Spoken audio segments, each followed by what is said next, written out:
Now, the difference in news and information in Arkansas. This is THV11 This Morning. Interest rates for mortgages continue to see record lows. Coming up after the break, reasons why it may be smart to refinance before summer. On this Monday, you're watching THV11 This Morning. Stay with us. Are the historically low mortgage interest rates causing you to question when or if you should refinance? Some experts say if you don't do it before the summer, you could be missing out on some big savings. Scott McElmurry from Bank of Little Rock Mortgage here with a little insight. Scott, good morning. Good to see you. Morning. How are you, Tom? All right, man. I'm doing well. Thank you. Why would we be missing out on some big advantages if we don't refinance this summer? Well, there are some people who say because summer is the big selling season that if you have too many houses that flood the market, there's a possibility that house prices could go down temporarily.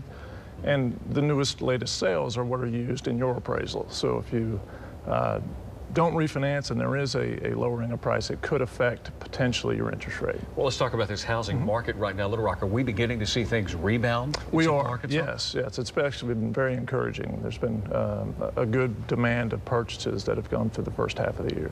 You know, we hear about these historically low interest rates. They won't last long, but they seem to have been lasting for a lot longer. They have. There's been some movement upward, though, and that's another reason that you may want to consider doing it sooner rather than later. We're expecting rates to stay below 4% before the end of the year, but there's certainly next year we expect them to increase. What do you guys look at when you forecast a rise in interest rates? What's going to be causing that to occur? Well, a lot of it's going to be the economy. As the economy gets better, typically money moves from what would be a low-risk investment like a bond or a lower risk to stocks, and that typically would drive interest rates up, as well as inflation, which is the key component of an interest rate. Okay.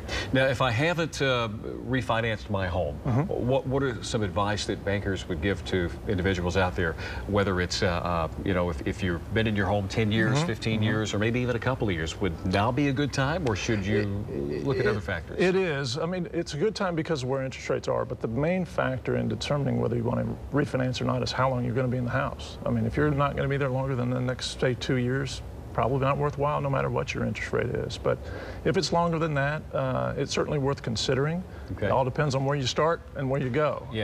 But there's a lot of good programs, some good no-cost refinances that make sense, even if you just paid closing costs, say, a year or two ago.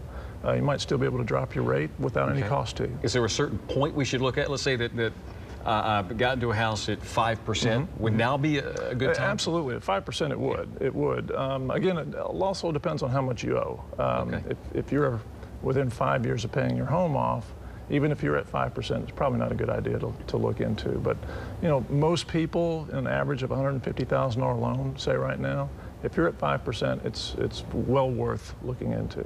Okay. Or maybe financing it at a shorter term instead of a 30, 15, or maybe even 20 build equity, and what we see a lot of times is, say you have an interest rate at 5.5%, 6%.